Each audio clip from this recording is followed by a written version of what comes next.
Noong taong 2061, nang bumagsak ang Japan dahil sa mga patakarang pang-ekonomiya at pagtanda ng populasyon, ang Japan ay naging isang matabang piraso ng karne para sa mga kapitalistang bansa. Nag-agawan sila at pinaghiwa-hiwalay ang isa't isa upang maaga ang kontrol sa Japan. Ang mga sandatang humanoid na tinatawag na Ami ay dinala sa digmaan. Ang sitwasyon ng Japan ay naging mas malala kaysa dati. Ito ay si Shiva at siya at ang kanyang grupo ng mga kaibigan ay natagpuan ang mga labi ng isang Ami. Mabilis na kinuha ng grupo ang anumang magagamit pa at saka umalis. Tinalakay nila kung paano gagamitin ang mga bahagi para sa iba't ibang layunin.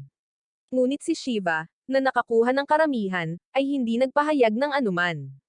Pagkatapos noon, ibinaba si Shiva sa harap ng kanyang bahay. Nang marinig ng grupo ang tungkol sa gulo sa pagitan ng ilang mga Japanese at mga dayuhang sundalo, hindi na pinansin ito ni Shiva at pumasok sa bahay. Dahil sa panahong ito, ang pagiging Japanese ay walang pinagkaiba sa pagiging Hudyo. Mababa ang tingin sa kanila at kahit may talento or pera, mahirap pa rin maghanap ng trabaho. Tinanong ni Shiva ang kanyang sarili kung ano ang saysay ng pamumuhay. Dahil sa panghihina ng loob, umakyat muli si Shiva sa bundok para maghanap ng kung ano. Sa pagkakataong ito, mag-isa siyang pumunta nang hindi niya iniimbitahan ang tatlo dahil hindi niya alam ang mga pangalan ng mga ito or kung saan sila nakatira. Nakilala lamang niya ang mga ito sa pamamagitan ng isang grupo ng mga mahilig sa robot. Para sa kanya, sapat na ang pagkakaroon ng ganoong relasyon. Pagkatapos ay pumunta si Shiva upang kunin ang mga bahagi mula sa Ami na kanyang itinago kanina. Naglibot siya hanggang gabi bago umuwi. Sa pagkakataong iyon, may narinig siyang sumisigaw para humingi ng tulong. Dahil sa pagkamausisa at takot, inilabas ni Shiva ang kanyang pala ng militar at dahan-daang lumapit sa pinanggalingan ng tunog. Sa likod ng mga dahon ay isang kahon. Gumawa ito ng tunog at ipinakilala ang sarili bilang Guy, isang artificial intelligence na may sariling kamalayan at buhay. Ayaw ni Shiva na masangkot sa gulo, kaya aalis na siya. Ngunit nahulaan ni Guy ang kanyang mga iniisip, pinagalitan siya, at alam pa niyang itinago niya ang communicator mula sa Ami. Nakiusap si Guy kay Shiva na iligtas ito dahil ubos na ang baterya nito. Tapos bigla siyang sinabihan nito na tumakbo dahil may paparating. Lumapit ang isang sasakyang militar. Natagpuan nila si Shiva at tinanong kung ano ang ginagawa niya sa oras na ito. Mahinahong sumagot si Shiva na siya ay nagkakampo. Hindi sila naniwala sa kanya dahil ito ay isang site kung saan nahulog ang isang Ami pagkatapos ng labanan at natukoy nila ang pagnanakaw ng kagamitan. Hiniling ng dalawang sundalo na tingnan ang ID ni Shiva. Siya ay isang ulila na nabubuhay sa kanyang mana at suporta ng gobyerno. Kahit na malinis ang record, hinawakan pa rin siya at sinuri ang kanyang backpack. Nang wala silang makita, hinayaan nila siya. Nang maayos na ang mga bagay, bumalik si Shiva upang kunin si Guy at dinala ito sa isang abandonadong pabrika. Ang lugar na ito ay lihim na niyang inaangkin, at sa likod ng pinto ng seguridad ay isang Ami. Sinimulan niyang i-charge ang baterya ni Guy. Nagtataka ang AI, nag-assemble ba siya ng Ami ng mag-isa? Ikinwento niya kung paano niya natuklasan ang pabrika na parang ito ay isang uri ng pagkasira. Pagpasok niya sa loob para tingnan ay nandoon pa rin ang mga gamit. Medyo natagalan si Shiva para i-unlock ang secret room, at pagbukas niya ay naroon na ang Ami sa loob. Gayunpaman, ang bagay ay may kakaibang istruktura dahil nawawala ang central control device. Pinag-aaralan ito ni Shiva hanggang ngayon. Iyon na lang ang kagalakan na natitira niya sa pira-pirasong mundong ito.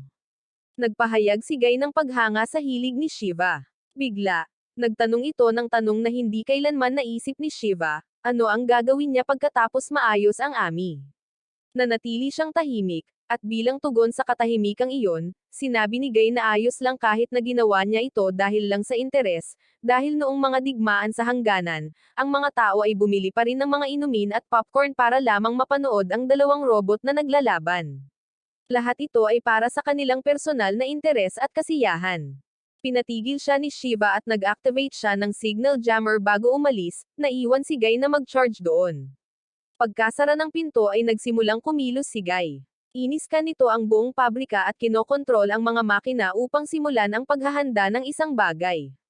3 araw na ang nakalipas mula nang umalis si Shiva. Ang patuloy na pagulan ay labis siyang nababalisa.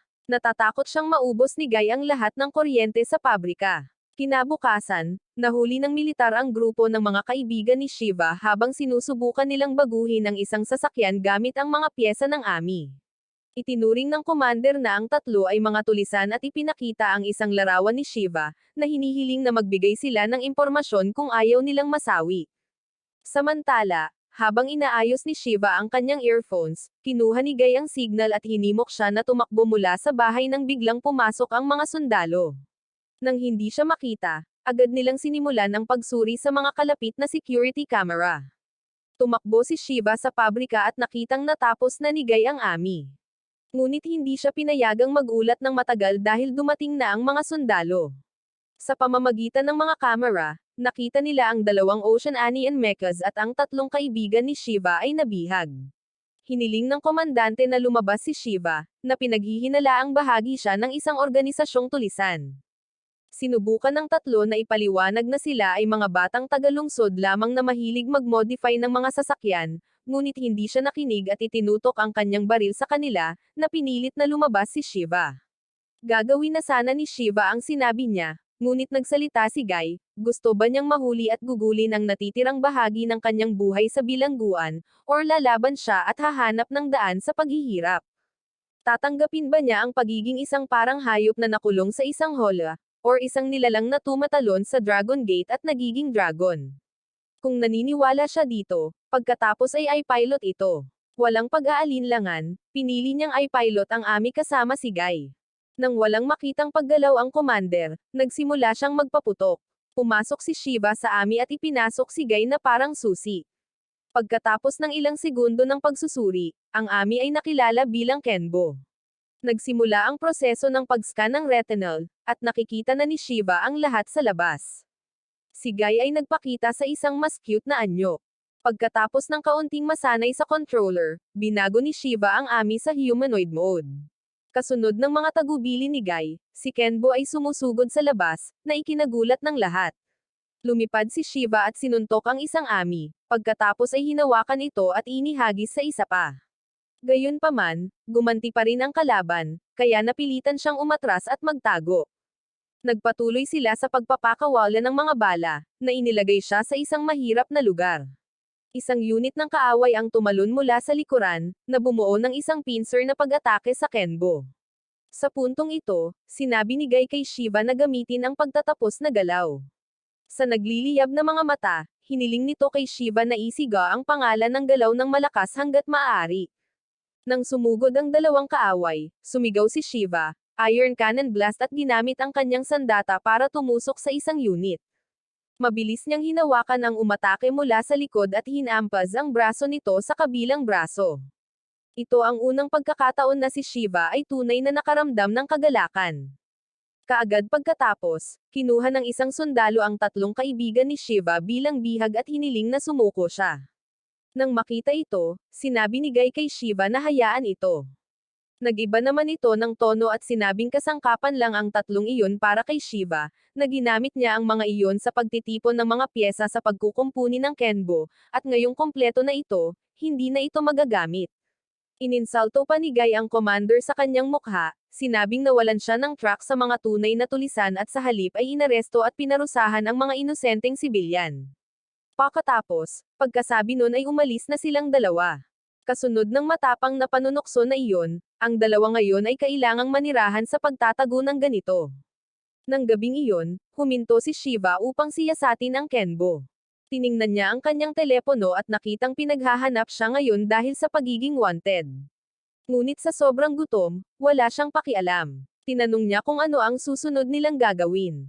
Sinabi ni Guy na kailangan nilang tumawid sa Seto Inland Sea at magtungo sa Okayama. Ang lugar na iyon ay nasa labas ng kontrol ng militar ng Oceanian, kaya hindi sila makakaakit ng pansin. Ngunit kahit na sila ay hinahabol pa, sila ay mabubuhay na lamang sa pagpapatapon. Parang makatwiran iyon, kaya umidlip si Shiva para makabawi ng lakas.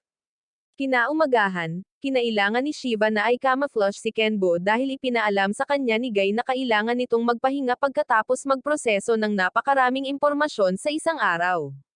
Kailangan nito ng tulog para maiwasan ang overloading. Nang matapos ang camouflage, naghanap si Shiva ng makakain dahil hindi pa siya nakakain mula kahapon. Lumapit siya sa isang hardin na puno ng mga gulay at naisip niya na dahil hinahabol na siya na parang kriminal, hindi na mahalaga ang gumawa pa ng kaunting krimen. Kaya pumunta siya sa hardin at pumitas ng kamatis. Nang malapit na siyang kumagat, nagpakita ang may-ari ng hardin na may hawak na karit, na tinatakot si Shiva na yumuko ng malalim at humingi ng tawad. Tahimik na tumingin sa kanya ang may-ari, pagkatapos ay sinabi kung tutulungan siya ni Shiva, bibigyan niya siya ng pagkain. Pagkatapos noon, sa ilalim ng gabay ng mabait na magsasaka, umani si Shiva ng maraming uri ng gulay. Pagsapit ng tanghali, nakakain siya ng mga masusustansya na kamatis na ibinabad sa batis. Pagkatapos kumain, hiniling siya ng magsasaka na tumulong sa pagtatanim ng mga buto. Nagtrabaho sila hanggang hapon, ngunit hindi nakaramdam ng pagod si Shiva. Sa katunayan, masaya siya sa mga bagong karanasang ito. Ito ay may katuturan dahil palagi siyang nakatira sa lungsod. Kaya, ang mga karanasang tulad nito ay napakahalaga. Ang magsasaka, nang makita ang lahat, ay inanyayahan si Shiva sa kanyang tahanan. Lumabas ang kanyang asawa upang salubungin siya at pinahanda siya ng magsasaka ng pagkain para sa kanilang bisita. Masaya siyang pumayag at sinabihan si Shiva na maligo muna. Pagkatapos niyang maligo ay inihanda siya ng mag-asawa sa isang engranding hapunan. Hindi nagpapigil si Shiva at nagsimulang kumain. Sa unang kagat niya ay walang malay ang pagpatak ng kanyang mga luha dahil iba ito sa lasa ng fast food na lagi niyang kinakain. Ito ay nagparamdam kay Shiva ng tunay na kasiyahan. Pagkatapos kumain, uminom si Shiva ng tsaa para banlawan ang kanyang bibig. Sa sandaling iyon, ang TV ay nag-broadcast ng isang nais na abiso para kay Shiva at, sa kanyang walang imak na pagkalito, sinabi ng matanda na siya ay minsan ay nagkaroon ng isang anak na lalaki, ngunit sa kasamaang palad, siya ay nasawi habang nakikilahok sa digmaan sa hangganan. Nangako silang dalawa sa isa't isa na magkasamang mangisda pagbalik niya, ngunit tila hinding-hindi mangyayari iyon. Ang bangkang iyon ay hindi nagamit hanggang ngayon. Sinabi ng matanda na kung kailangan ito ni Shiva, ibibigay niya ito sa kanya. Malinaw niyang alam na hindi tulisan si Shiva dahil walang tulisang yuyuko, at hihingi ng tawad ng napakaamo sa bukid pagkatapos mahuli na nagnanakaw ng pagkain. Sa kabaligtaran, tinulungan pa siya ni Shiva sa pag-aalaga sa hardin. Sinabi ng matanda na sa ganitong magulong panahon, hindi dapat mawalan ng tiwala sa mga tao, kaya ibibigay niya kay Shiva ang tiwala na iyon. Tiniyak din niya sa kanya na hanggat nananatili si Shiva dito, walang mangyayari sa kanya. Nabuhay ang mga emosyon kay Shiva nang marinig ang mga salitang iyon. Paulit-ulit siyang nagpasalamat para mawala ang awkward na nararamdaman. Sinabi ng matandang babae na susuriin niya kung tapos na ang labahan ni Shiva. Nag-alok ng tulong si Shiva at maya-maya lang ay tumunog ang doorbell. Sinabihan ng matandang lalaki si Shiva na magtago, pagkatapos ay lumabas upang salubungin ang hepe ng pulisya ng bayan na dumating upang tingnan kung mayroong nagtatago ritong mga tulisan. Ang matanda, na may determinadong tingin, ay mariing sinabi na walang tao dito. Gayunpaman, nakita ng opisyal ang sapatos ni Shiva, ngunit dahil sa kredibilidad ng matanda, hinayaan ito ng opisyal. Noong gabing iyon, nakipag-ugnayan si Guy kay Shiva. Narinig nito ang lahat at alam din na hindi pinansin ng opisyal ang bagay na iyon. Gayunpaman, alam nilang dalawa ni Shiva na nasa panganib ang matandang mag-asawa kung mananatili pa siya. Kaya kinaumagahan, umalis siya na may dalang liham ng palm. Una, ipinahayag niya ang kanyang matinding pasasalamat sa pagtanggap, pinasalamatan sila para sa pagkain at kanilang mainit na salita, at humingi din ng pahintulot na humiram ng bangka. Kapag maging maayos na ang lahat, nangako siyang babalik siya. Bukod dito, ginawang magulo ni Shiva ang bahay, na para bang inatake niya ang mag-asawa, upang maiwasan ang pagdududa. Pagkatapos, ikinonekta ni Shiva ang bangka kay Guy, at nagsimula ang dalawa sa kanilang paglalakbay. Magkagayunman, hindi pa rin mapalagay si Shiva dahil parami ng parami ang mga krimen na nakatambak sa kanya, mga bagay na hindi pa niya nagawa. Kumpiyansa na sinabi ni Guy na ayos lang. Gaano man karaming krimen ang ibintang sa kanya, basta't lumabas ang katotohanan, ito ay malulutas. Nang marinig iyon, gumaan ang pakiramdam ni Shiva at umalis. Ipinaalam sa kanya ni Guy na ilang minuto lang ay makakarating na sila sa kabilang pampang. Ngunit nasa unahan ang Border War Zone, isang malupit na larangan ng digmaan. Bago sila makapaghanda, inihayag ni Guy na napapalibutan sila ng mga puwersang militar ng Asya na nag-set up ng isang interception formation. Sinuri ni Guy ang buong larangan ng digmaan at kinumpirma na mayroong hindi bababa sa 12 laban sa kaaway. Huli na para tumakas, kaya ang tanging pagpipilian ay ang pagsugod pasulong. Sinabi ni Guy na ibinaba na ni Shiva ang Oceania, kung matalo rin niya ang Asia, magiging bayani siya. Bagamat hindi ito ang gusto ni Shiva, ang pagkakataong lumaban ang nagpasigla sa kanya. Habang nagpaputok ang mga puwersang Asyano, tumalon si Kenbo sa himpapawid, dumaong sa isang sirang tulay sa malapit gaya ng kinalkula ni Guy. Nagpatuloy ang dalawa at sinugod at ibinaba ni Kenbo ang isang ami, at ginamit ito ni Shiva bilang isang kalasag, itinulak ang dalawa sa tubig. Ang kilig ay dumaan kay Shiva at muli siyang sumulong, na nagtapos ng 2 pang emas. Namangha ang commander ng kalaban sa maliksi na galaw ni Kenbo. Nakilala ni Guy ang 4 na kaaway na nagpaputok mula sa malayo. Si Kenbo ay sumugod, sinipa ang 2, at kumuha ng rifle upang paputukan ang isa pang nag-charge na ami, ngunit ang sandata ay nangangailangan ng pag-verify ng pagkakakilanlan at hindi magagamit. Walang problema, hinampas ni Shiva ang hawakan ng rifle sa ulo ng ami. Gayunpaman, mas maraming reinforcement ang dumating at napalibutan sila sa 4 na panig. Nagkalkula si Guy ng ruta ng pagtakas. Nakakita ito ng mataas na kapasidad na baterya sa malapit. Kung sinindihan, ito ay sasabog. Sinamantala ang putok ng kalaban, inutusan ni Shiva si Kenbo na maghagis ng ilang battery pack sa mga bala, na nagdulot ng napakalaking pagsabog. Gamit ang apoy bilang takip, nakatakas ang 2 para dito. Gayunpaman, ang mga puwersang Asyano ay nagpatuloy sa pagpapaputok, na tinamaan ang binti ni Kenbo at hindi na ito makakilos. Mabilis nilang pinalibutan at pinigilan si Shiva, pagkatapos ay nagpakawala ng granazone ng bala sa cockpit upang sirain ito at tapusin. Ngunit masyadong matigas si Kenbo para makalusot ang unang barrage. Nagpatuloy ang commanding officer sa pagpapaputok hanggang sa mapaslang si Shiva. Ngunit nang muli silang magpaputok, isang sniper mula sa malayo ang nagpabagsak sa isa sa mga ami. Agad naging alerto ang hukbong Asyano, ngunit ang distansya sa kabuuan ng bulubundukin ay ganap na nakalock ang kanilang pag-target. Bawat putok ng bala ay bumaba ng isang ami. At nang bumagsak na ang lahat, nakipag-ugnayan ang piloto mula sa kabilang panig kay Shiva, na nagbigay sa kanya ng locus yung kailangan niyang puntahan at binigyan siya ng password. Pagkatapos ay nagpaputok ang piloto na iyon ng 2 smoke round upang lumikha ng pagkakataon para makatakas si Kenbo. Ito ay mga espesyal na usok ng panghihimasok, na ginagawang imposible para sa hukbong Asyano na subaybayan ang posisyon ni Shiva. Pagkatapos nito, nakilala ni Shiva ang kanyang tagapagligtas, nagpasalamat sa kanya, at nagpakilala, ipinakilala din si Guy. Gayunpaman, nagpakita si Guy ng pagkairita nang makitang may isa pang ami na katulad nito dito. Binati rin sila ng ami ng ibang piloto. Sumakay ang 4 sa isang sasakyan at umalis. Ang iba pang ami ay nagpakilala bilang Kay at ang piloto ay si Gashen. Sinimulan ni Guy na suriin ang paligid upang matukoy kung saan sila pupunta, at ipinaliwanag ni Kay na ang kalsadang ito ay ginawa bago ang digmaan sa hangganan. Ito ay natira sa isang proyekto sa highway, privado na pinondohan at itinayo ng palihim para hindi malaman ng kalaban ang tungkol dito at makabiyahe sila ng ligtas. Pagkatapos ay turn na ni Shiva na tanungin kung sino si Gashen, na may makulit at reserved na kilos. Ipinaliwanag ni Gashen na ang mga Hapon ay nagpipilot ng ami at bumubuo ng kanilang sariling hukbo na may layuning ibalik ang Japan. Tinawag ni Gashen ang kanilang organisasyon na Yadagaraso.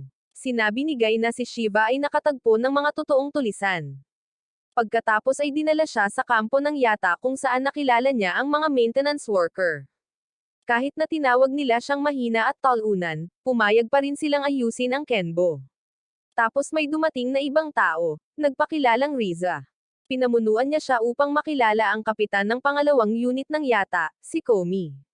Pagkatapos ng maikling pagpapakilala, tinanong ni Komi si Shiva ng ilang katanungan na tila isang interogasyon, nagtatanong kung mayroon siyang mga kasama or nagtipon mismo kay Kenbo, at kahit na nagtanong kung si Guy ay na-program ni Shiva.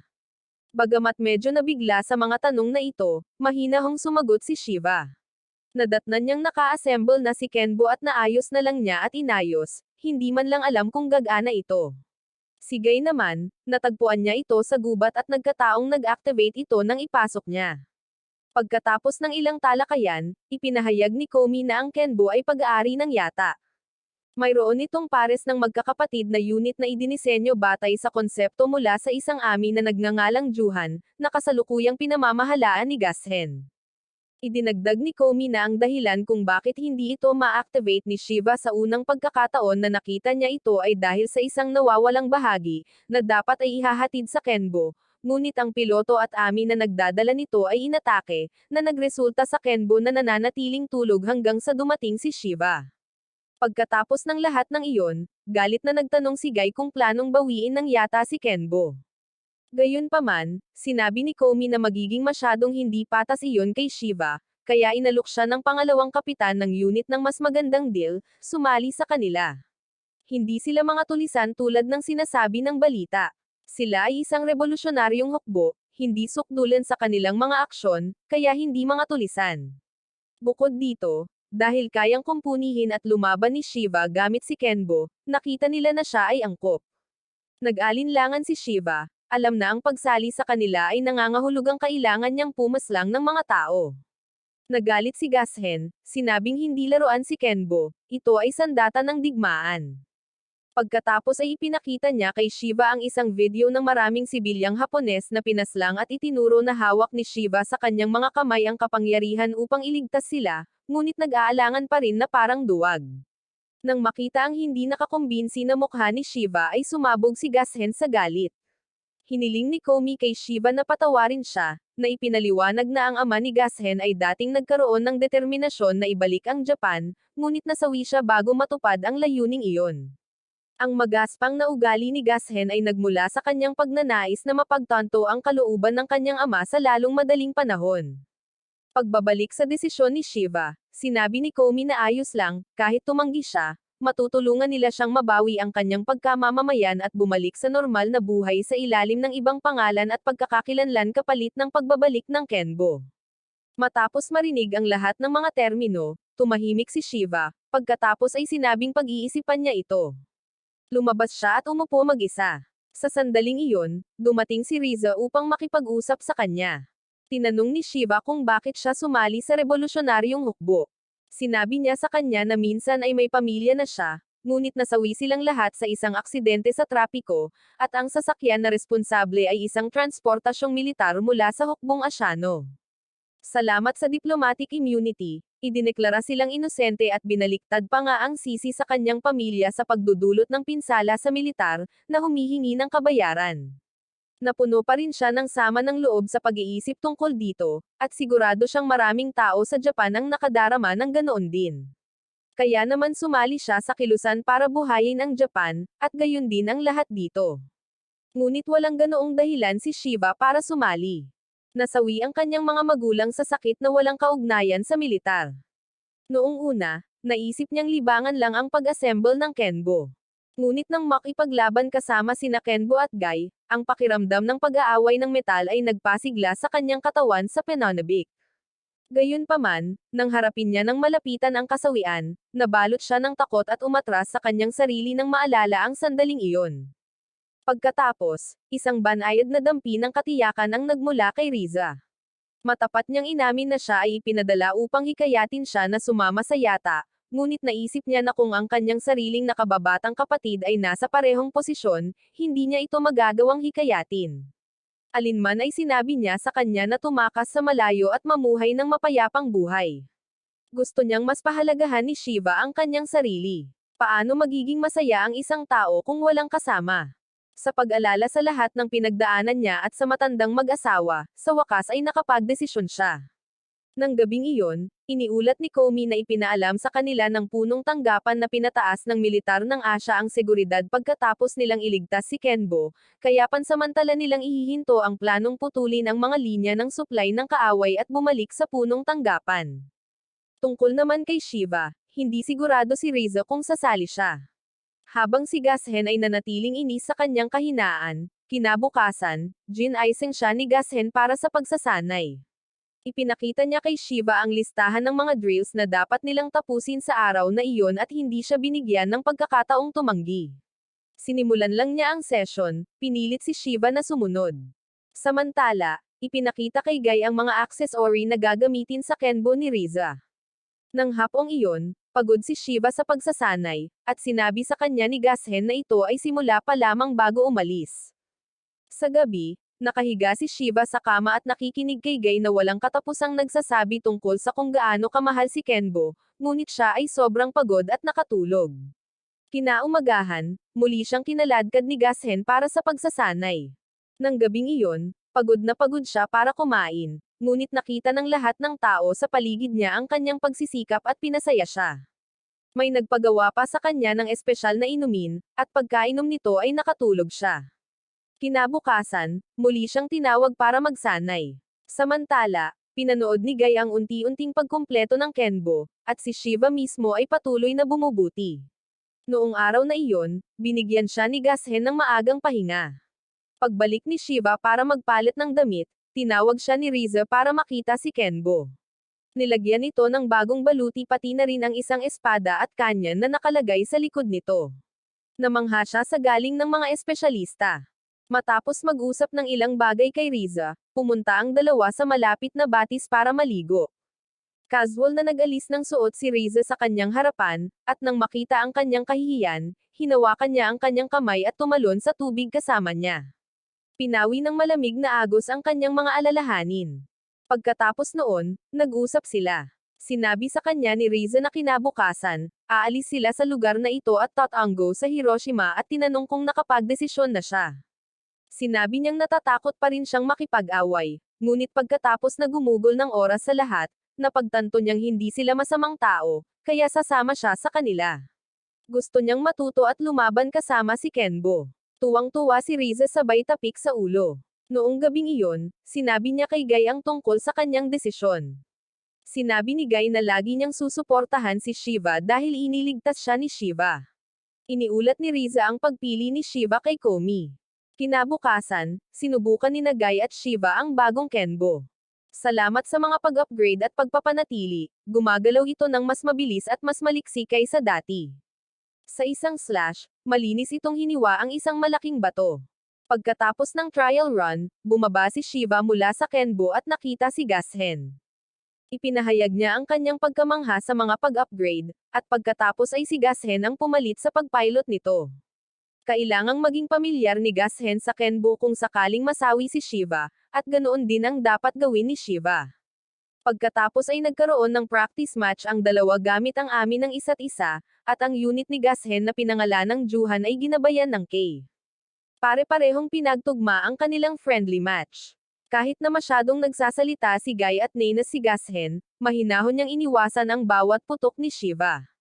Kalmadong pinayuhan ni Kay si Shiva na magpalit ng armas ng mas flexible kapag naisip na ng kanyang kalaban kung paano siya sasalungin.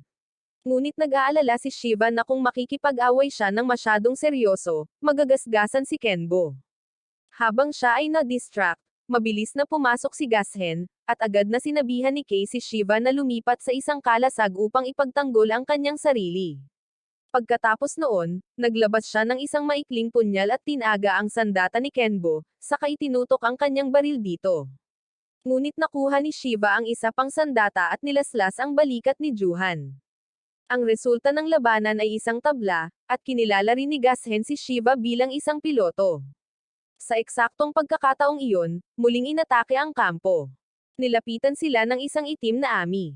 Tinarget nito ang mga sasakyang pangtransportasyon na may dalang mga pyesa ng ami at sinimulang basagin ang mga ito. Nang matapos, ibinauling nito ang atensyon sa mga rebeldeng puwersa. Nang malapit ng hamampas ang napakalaking braso nito, hinaranggan nito ni Kenbo, at nagsimulang mag-away ang dalawa. Napansin ni Guy ang braso ng ami, na naglalabas ng init. Walang available na data sa bagay na ito, kaya kailangan nilang maging lubhang maingat. Sa tamang sandali, dumating si Riza para tumulong. Nakagawa lang siya ng ilang putok bago nag-teleport agad ang ami sa kanyang harapan at napaslang siya sa isang atake. Ang kanyang biglaang pagkasawi ay nagdulot kay Shiva sa pagkabigla at hindi makapag-react. Tinawag siya ni Guy na bumalik agad para maiwasan ang panibagong pag-atake ng Black Army. Nakipag-ugnayan sa kanila si Comey, na hiniling sa kanilang dalawa na bumili ng oras para mailikas niya ang lahat. Samantala, si Gashen, nang mapagtanto na ito ang Army na pumaslang sa kanyang ama, ay naglunsad ng isang pag-atake sa kabila ng mga pagtatangka ni Kay na pigilan siya. Kasabay nito, ang kanyang mga alaala ay bumalik sa araw na iyon. Hiniling ni Gashen sa kanyang ama na hayaan siyang ipiloto si Juhan sa halip na ang laban sa pagsasanay. Pumayag naman ang kanyang ama dahil walang bakas ng panganib. Ngunit hindi nagtagal pagkatapos niyang umalis, dumating ang emergency alert na nagsasabing inatake ng isang itim na Army ang pangkat ng kanyang ama. Nang tumakbo si Gashen para hanapin siya, nakita niyang pinaslang na ng Army ang kanyang ama. Si Gashen, napuno ng galit, ay nanumpa na ipaghihiganti ang kanyang ama. Sinabihan siya ni Kay na kumalma dahil hindi stable ang vitals niya at hindi niya makokontrol ng maayos si Juhan. Inihagis ng itim na Army ang sandata nito kay Gashen, at mabilis na sumugod si Kenbo upang iligtas siya. Gayunpaman, si Gashen ay nasa isang hindi matatag na emosyonal na estado at sinabihan si Shiva na umalis. Sa sandaling ito, nakipag-ugnayan sa kanya si Comey at hinimok siyang makipagtulungan upang talunin ang Army. Kung pareho silang mawawala, lahat ng nandito ay masasawi. Sinubukan din siyang pakalmeyan ni Kay para maging matatag ang kanyang vitals. Ang problema ay ang parehong mga AI, sina Guy at Kay, ay walang anumang data sa amin na ito upang bumuo ng isang diskarte sa labanan. Ang tanging impormasyon na mayroon sila ay inaatake ng amin na ito ang bawat locus yung madaanan nito. Ang mga hukbong Asyano at Hilagang Amerika ay nakatanggap ng matinding pinsala mula rito, at tinawag nila itong Ghost. Inilunsad ng Ghost ang unang pag-atake na may malakas na mabilis na atake na nagpa-atras kay Kenbo, na sinundan ng isang combo ng tuloy-tuloy na suntok laban kay Shiva. Nagbigay si Gashen ng cover fire. Tumalon pa atras ang Ghost at gumamit ng sandata mula sa hukbong rebelde para umatake. Nagulat ito kay Shiva, dahil nagawa nitong gamitin ang sandata nang walang pag-verify ng pagkakakilanlan. Ipinaliwanag ni Kay na ito ang dahilan kung bakit lubhang mapanganib si Ghost. Sa pakikipaglaban sa ama ni Gashen, nawala ang isang braso ni Ghost, pagkatapos ay kinuha ang braso mula sa isa pang Army at ginawa itong sarili. Patuloy na gumagalaw si Ghost sa kabila ng pag-target ni Juhan. Sumugod si Kenbo para pigilan ito at nagalit si Gashen at sinabihan si Shiva na umalis sa kanyang firing line. Sinabi ni Guy na kung ganoon ang kaso, mas mabuting itigil na niya ang pagmintes sa kanyang mga shot. Bagamat nagtalo sila, maayos pa rin ang kanilang coordinate, umaatake habang umaatras at iniinis si Ghost. Sa sandaling iyon, tumawag si Misuzo mula sa maintenance team para maghatid ng mga armas.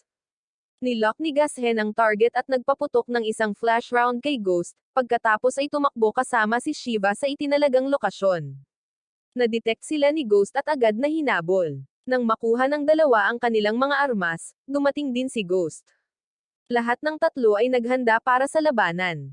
Inilunsad ni Ghost ang unang pag-atake, ngunit hinaranggan ito ng mainit na talim ni Kenbo. Nagbigay si Juhan ng cover fire, ngunit hinarang ni Ghost ang mga putok at sumugod siya kay Juhan. Tumakbo si Kenbo para tumulong ngunit sinalubong siya ng Ghost na ibinato si Juhan sa kanya. Gayunpaman, inaasahan na ito ni Guy at tumalon ng mataas sa hangin. Lumipat si Kenbo sa isang baril at nagpaputok pababa. Habang humaharang si Ghost gamit ang braso nito, inabot na ito ni Shiva, pinutol ang isang braso at inatake ito sa binti. Ang iba ay nakasalalay kay Johan at lumipat si Gashen sa armor-piercing round at patuloy na pinaputukan ang ulo ni Ghost. Gayunpaman, kahit walang ulo, nakagalaw pa rin ito. Tumalon ito sa likod ni Kenbo at itinulak siya papunta kay Juhan, na tinulak silang dalawa sa lupa. Pagkatapos, inactivate ng Ghost ang internal reactor nito para masira ang sarili sa kanilang dalawa. Ang temperatura ay patuloy na tumataas, at ang Ghost ay naging pula mula sa itim. Hindi nakatakas si Shiva or si Gashen, at pareho silang nagbitiw sa kanilang kapalaran. Sa sandaling iyon, nagdala si Comey ng suporta sa artillery upang salakayin ang Ghost. Inutusan niya silang puntiryahin ang mga joints nito. Nang matamaan na ito, kumawala sina Kenbo at Juhan at tumakbo para magtago. Parehong hinintay na sumabog si Ghost, ngunit patuloy lang itong uminit na walang palatandaan ng aktwal na pagsabog. Nang hapong iyon, tinawagan ni Comey ang dalawa. Ipinaalam niya sa kanila na dahil nakaranas sila ng matinding pagkalugi sa parehong mga tauhan at armas, babalik muna siya sa punong tanggapan upang iulat ang sitwasyon. Ang gawain ng paglilinis ng larangan ng digmaan ay ipagkakatiwala kay Gashen at Shiva. Kailangan nilang matapos ito bago dumating ang hukbong Asyano. Nang wala ng heat signal, umakyat sina Gashen at Shiva para suriin ang lugar. Habang naghahanap ng heat signature, nakita ni Shiva ang kwintas na ginamit ni Riza. Bumaba siya para kunin iyon at napaiyak siya. Nang gabing iyon, tulad ng hinula ni Gashen, dumating ang hukbong Asyano, lalo na ang lalaking mapula ang buhok. Siya ay may kakayahang isimulate ang isang buong labanan sa pamamagitan lamang ng pagtingin sa mga bakas nito. Nagulat siya sa pagsulong ni Shiva sa pakikipaglaban at mas naging sabik siyang makilala siya matapos maramdaman na natalo niya si Ghost. Nasasaktan pa rin si Shiva sa pagkasawi ni Riza, at naiintindihan ni Gashen dahil naranasan na niya ito noon. Ang may pulang buhok na lalaki mula sa Asian military ay nangalap ng impormasyon tungkol sa lahat ng 3 unit ng AMI at muling nilikha ang mga ito. Ang Kenbo ay ang orihinal na unit. Si Juhan ay isang uri ng sniper, at wala pa ring available na data si Ghost. Ang taong mapula ang buhok ay maaaring makabuo ng mga hakbang para sa lahat ng 3. Alam niya na inalis ni Ghost ang mga limiter nito para maabot ang hindi kapani-paniwalang lakas. Marahil ang AMI sa loob ay nag-evolve sa sarili nito. Pagkatapos ay tinawag ng Redhead ang kanyang kasamang si Ray upang maghanda ng isang AMI unit para sa kanya. Kinabukasan, habang naglalakad kasama si Gashen, pinag-isipan ni Shiva ang mga bagay-bagay at nagpa siya na umalis sa paghihimagsik dahil natatakot siyang masawi. Sa pagkakataong ito, hindi tumutol si Gashen at sinabing ipapaalam niya ito kay Comey. Dahil hindi nakasali si Shiva, hindi na siya pinayagang mag-pilot ng Kenbo. Sinabihan siya ni Gashen na itago ito sa isang lugar at iulat ang lokasyon nito. Bago sila maghiwalay ng landas, sinabihan ni Shiva si Gashen na mag-ingat. Sumagot si Gashen na siya ang magdedesisyon sa sarili niyang kapalaran, ngunit sumigaw si Shiva na takot siyang masawi at lalo pang takot na makitang masawi ang mga taong kilala niya. Sinabihan siya ni Gashen na huminto sa pagdadaldol, sinabi na ang mga duwag ay walang karapatang magsalita tungkol sa kasawian. Nang maglaon, itinago ni Shiva si Kenbo malapit sa isang batis at umalis kasama si Guy. Nang lumabas sila sa kagubatan, salamat kay Guy, na nag-overwrite ng data sa ID card ni Shiva at gusto ng paunawa, hindi siya nakilala ng mga sibilyan. Tinanong ni Guy kung ano ang susunod niyang plano. Sinabi ni Shiva na plano niyang bisitahin ang bahay ni Riza at ibalik ang kanyang kwintas. Bagamat hindi niya alam kung may naroon pa, inakala na lang niyang may mga kamag-anak ito. Tiningnan na ni Guy ang aksidenteng kinasangkutan ng pamilya ni Riza, kaya nahanap niya ang address nito. Nagpasalamat sa kanya si Shiva at sabay silang nagbiruan bago umalis. Sa ibang lugar, 2 lalaking nakasuot ng gaya sa may pulang buhok ang nag-uusap. Ginagawa nilang mga kriminal ang mga sibilyang Hapones at pagkatapos ay nagpapanggap na parusahan sila, gamit ang dahilan upang makakuha ng merito at kaluwalhatian.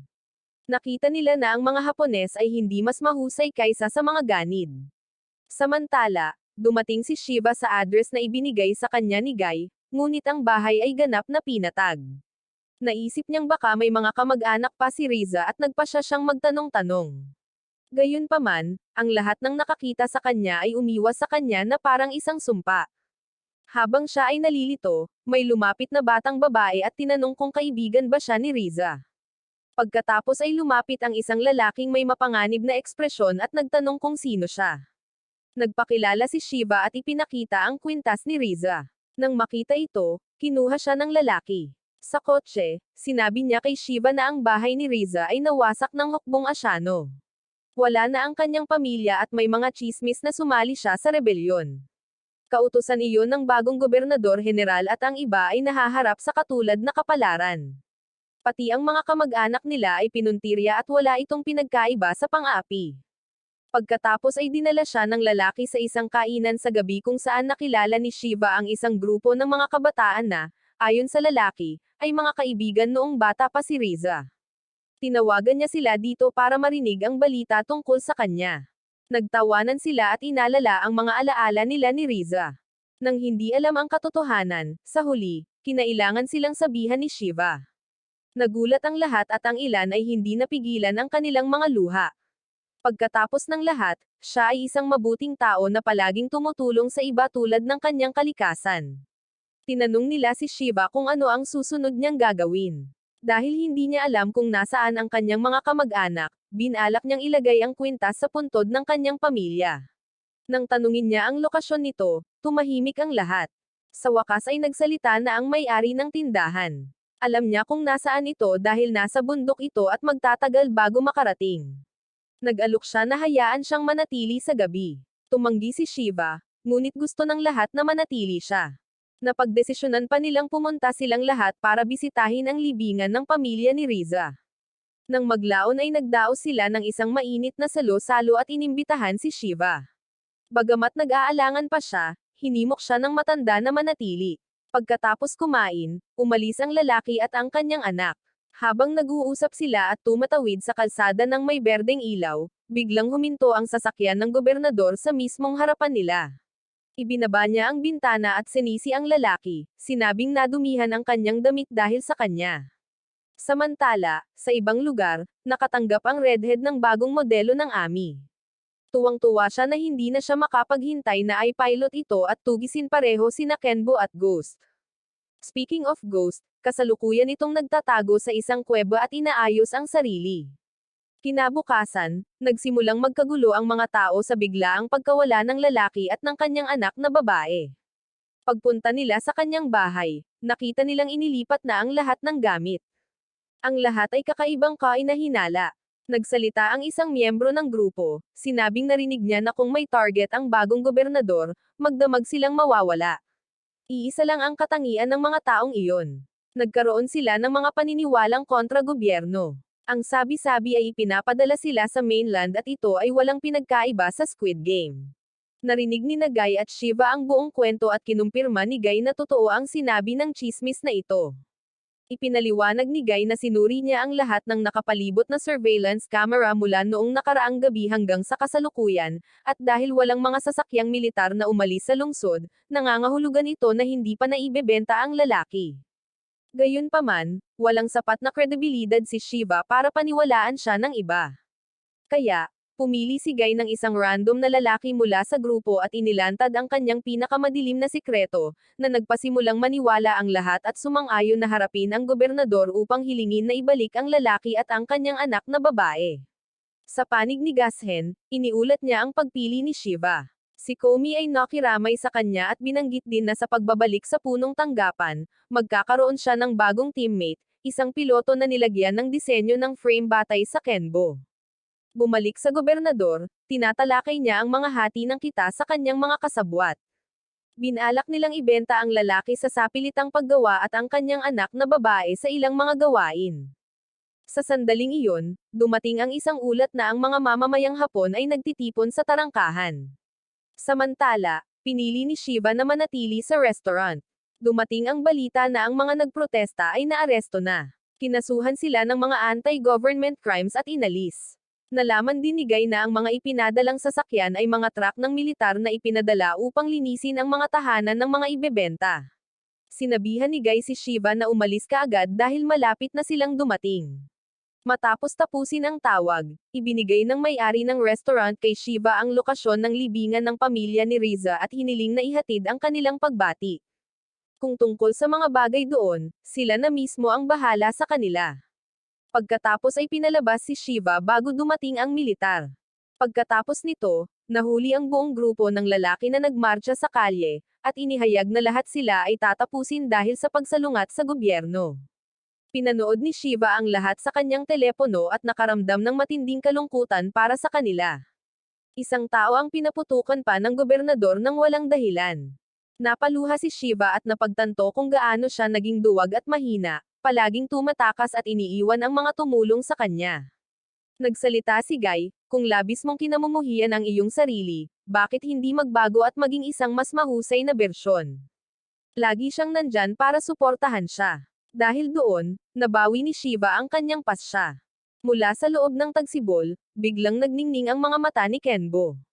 Nang hapong iyon, Nang tatapusin na ang mga tao at tinutukan sila ng baril, isang pagyanig ang nagpatigil sa lahat. Tumalon si Kenbo at gumamit ng kalasag para protektahan ang lahat. Ang gobernador ay nagutos ng pag-atake, ngunit ang mga puwersang iyon ay masyadong mahina para tawaging AMI. Hinawakan ni Shiva ang isa at inihagis sa isa pa, na-neutralize silang dalawa. Pagkatapos ay itinaas niya ang kamao ni Kenbo sa harap mismo ng gobernador, na kinikilabutan siya. Ito ang hitsura ng tunay na kapangyarihan. Nanginginig ang lalaki at nagmakaawa sa kanyang buhay. Pagkatapos ay ipinalabas ni Guy sa buong mundo ang ilegal na operasyon ng pagtrapiko ng tao ng gobernador. Tumawa ng malakas ang taong mapula ang buhok, sumisigaw, "Bravo!" Paulit-ulit, binalaan ni Shiva ang gobernador na kung sakaling mahawakan niyang muli ang ibang Hapones, bibisitahin niya ang kanyang tahanan tuwing gabi. Sa pamamagitan nito, umalis siya, at ang lalaki at ang kanyang anak na babae ay pinalaya din ng mga tao. Kinaumagahan, dumating si Shiva kung saan naghihintay si Gashen. Iniwan din niya ang alaala ni Riza sa puntod ng kanyang pamilya. Matagal na ang nakalipas sa isang pottery village, sinundan ni Shen ang kanyang lolo sa paggawa ng mga magagandang ceramic na gawa sa ilalim ng kanyang mga kamay. Ang lahat ay naging pino at katanji tangi. Ngunit isang araw, dumating ang militar ng Asya upang agawin ang kanilang lupain at pagawaan. Hindi nila pinayagan ang kanyang pamilya na tumanggi. Nakatingin lang ang lolo niya habang nawasak ang pinagawaan niyang pagawaan sa buong buhay niya. Mula sa araw na iyon, hindi na siya muling gumawa ng palayok. Nang makita siyang ganoon, ipinangako sa kanya ni Shen na isang araw ay ibabalik niya ang pabrika ng pamilya. Bumalik sa kasalukuyan, parehong si Juhan at Kenbo ay nasa isang napinsalang estado na may ilang mga kritikal na bahagi na nasira. Parehong kinailangan ni Guy at Kay na mag-recharge para gumana ng maayos. Nakipag-ugnayan si Gashen kay Misuzo, na talagang gustong tumulong ngunit wala siyang magawa dahil siya ay gumagalaw, iniiwasan ang mga puwersang Asyano habang pabalik sa punong tanggapan. Ipinaalam niya sa kanila ang mga lokasyon ng mga bahaging kailangan para sa parehong makina para sila mismo ang makapag-ayos ng mga ito. Bago umalis, tinanong ni Shiva si Gashen kung ano ang susunod na gagawin, at dinala niya ang lalaki sa ilegal na paghigop ng kuryente upang ma-recharge ang dalawang AMI. Matapos silang itago para makapagpahinga, pumasok sina Gashen at Shiva sa lungsod upang maghanap ng matutuluyan sa hotel. Bagamat si Shiva ay isang lalaking taga-lungsod, ito ang unang pagkakataon niya doon, kaya medyo natarante siya at tinawag siyang country bumpkin ni Gashen. Sinubukan niyang sumagot, ngunit sinabihan siya ni Gashen na huwag itong pansinin. Pagkatapos nilang mag-check-in ay dumiretso na sila sa kanilang kwarto. Pinayuhan silang dalawa ni Kay na maligo na dahil grabe ang amoy nila. Nagulat siya na kahit isang AI ay nakakadetect ng amoy, pero sabi ni Kay kahit wala iyon, ang pagtingin lang sa paligid ay magsasabi sa iyo na lahat ng nasa malapit ay nakatakip ang kanilang mga ilong. Kaya naman, pagpasok pa lang nila sa kwarto ay naglinis na silang dalawa. Pagkatapos nilang maligo ay sabay na silang kumain. Nakatanggap si Gashen ng mensahe mula kay Misuzo na naihatid na ang mga pyesa, kaya bukas na sila magsisimula sa pagkukumpuni. Nang marinig iyon, masayang nagsimulang kumain si Shiva. Napansin niyang hindi kumakain ng gulay si Gashen at tinanong niya ito. Ipinaliwanag ni Kay na si Gashen ay napakapiling kumain.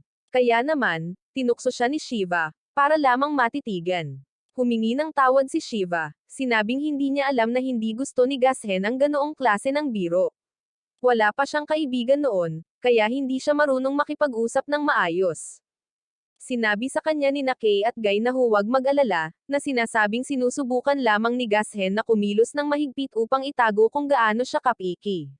Nag-aaway tuloy silang tatlo. Samantala, ang European military, matapos marinig ang mapanuksong pananalita ni Shiva at makatanggap ng malaking dagok sa ekonomiya at reputasyon ng Asia, ay nagsimulang maghanda ng militar para harapin siya. Umaasa ang commander na ang digmaan ay mamumukadkad dito ng dugo at pulbura. Kinabukasan, umalis sina Gashen at Shiva upang kunin ang mga bahagi.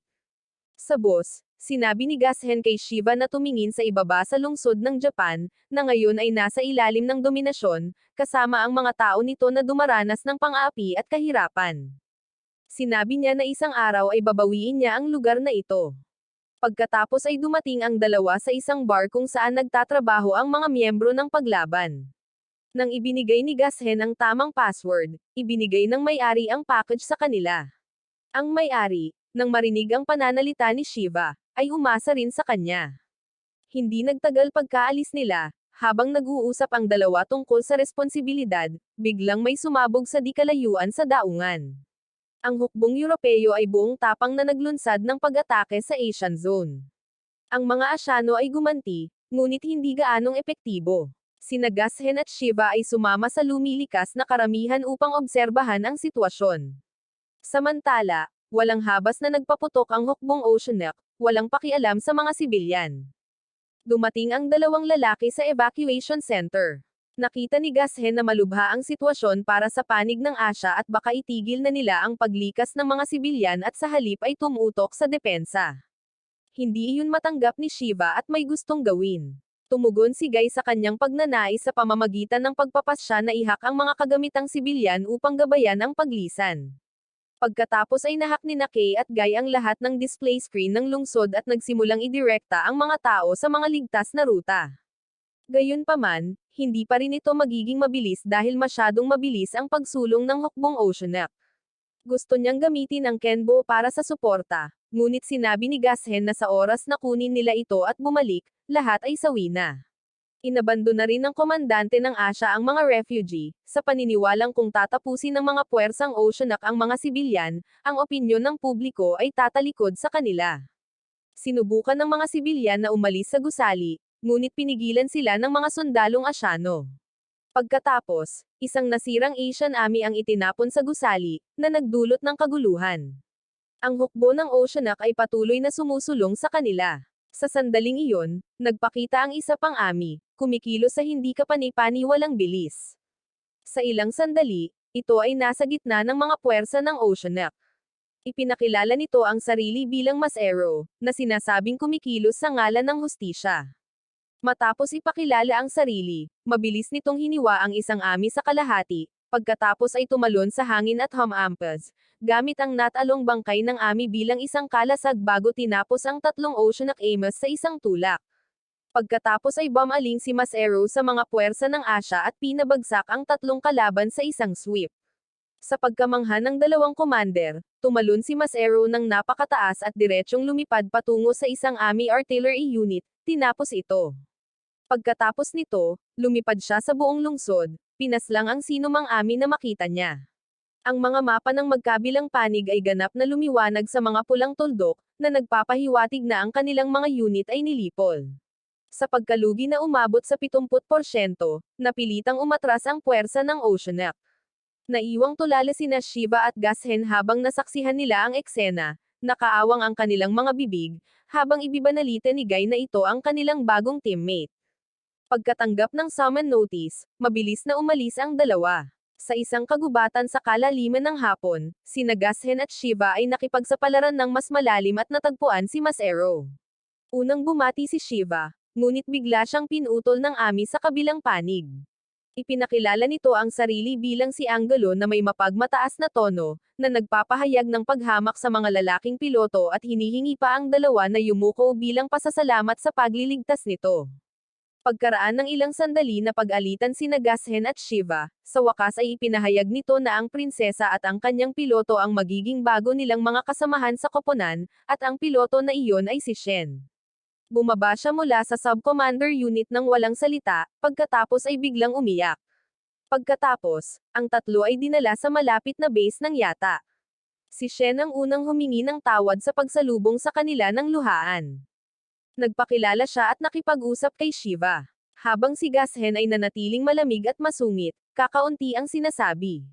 Ayon kay Shen, ang labanan noong umagang iyon ay ang kanyang unang tunay na karanasan sa pakikipaglaban. Noong una, maintenance worker lang siya ng Yata hanggang sa biglang sumulpat si Angelo at sinabihan siyang maging piloto, pumayag naman siya kaagad. Malaki ang tiwala ni Angelo sa kakayahan nitong husgahan ang mga tao. Though, tinukso ni Guy at Kay na si Angelo ay puro lang sa babae. Silang tatlo ay nagsimulang magbiro at maglokohan, na nagbigay kay Gashen ng matinding sakit ng ulo. Samantala, dumating ang may pulang buhok na nagngangalang Hardy at ang kanyang kaibigan upang makipagkita sa kanilang commander. Ipinatawag sila ng commander dahil nahanap na nila ang posisyon ng Ghost. Nakumpirma na ngayon na ang Ghost ay isang unmanned machine na may-ami na nagtatampok ng independenteng pag-iisip. Nananatiling misteryo ang nasa likod nito. Nakuha na ni Ghost ang mga puwersa mula sa North America, Asia, Eurasia, at Oceania. Ang mga matataas na opisyal ay desperado na angkinan ang Ghost upang makakuha ng bentahe sa digmaan. Inutusan sila ng superior na hanapin ito at, kung maaari, sirain ang Ghost para hindi ito mahulog sa kamay ng ibang bansa. Nang maayos na ang usapin sa trabaho, lumipat ang superior sa isang personal na paksa. Siya pala ang adoptive father ni Hardy. Hiniling niya sa kanyang anak na umuwi kapag bakasyon dahil miss na miss siya ng kanyang ina. Pumayag naman si Hardy at umalis na. Gayunpaman, habang nasa kotse, alam na alam ng kanyang kaibigan na malamang naguguli ni Hardy ang kanyang sarili sa trabaho sa panahon ng bakasyon. Napakaraming bagay na kailangang gawin ni Hardy. Pagkatapos, bumaba si Hardy sa paborito niyang panaderia. Binigyan pa siya ng may-ari ng tindahan ng dagdag, alam na sinusubukan ng North American Alliance na ibalik ang Japan. Sa kabila ng mga pagsisikap, ang katotohanan ay ang utos ay pagmamay-ari pa rin ng militar ng Hilagang Amerika. Kahit na mabawi ng Japan ang autonomiya, ang pamumuno nito ay nasa ilalim pa rin ng North America. Sa kalaunan, ang buong bansa ay maaaring maging isang kolonya. Ayaw ni Hardy na umasa ang mga tao sa ibang mga bansa. Kinailangan nilang bumangon at bawiin ang pag-aari nila. Pagkatapos kumain ng pastry, nagpatuloy ang dalawa sa kanilang daan. Nagkwento si Hardy, hindi sa ayaw niyang umuwi, kundi dahil ampun siya, at gayon din ang iba pang mga bata sa bahay. Hindi siya nababagay sa kanila at halos wala siyang mahanap na nakakapagpa-excite sa kanya hanggang sa dinala siya ng kanyang ama sa kapaligiran ng militar. Sa unang pagkakataon na nakakita siya ng isang ami, alam niyang militar ang kanyang tinatahak. Sa oras na matapos niya ang kanyang kwento, nakarating na ang dalawa sa kanilang mission area. Bumalik sa grupo ni Shiva, nakarating sila sa isang luxury hotel para magpahinga. Ngayon lang nagtanong si Shiva kung bakit iba ang tatlo nilang Amos sa mga nasa militar. Ipinaliwanag ni Angelo na mayroong isang kumpanya na tinatawag na Brandzisen, na sumusuporta sa mga grupo ng paglaban mula sa Japan. Opisyal, ang punong tanggapan nito ay nasa Europa, ngunit isa lamang itong kumpanya ng Shell. Walang nakakaalam kung ang kumpanya ay may anumang masasamang layunin, ngunit sa ngayon, maayos ang lahat. Para sa mga Amos na katulad nila, sila ay nakonfigure ng isang panlabas na ahensya na tinatawag na IS, para sa Intelligence Learning System. Isang autonomous learning system, tila isang espesyal na kaso sigay.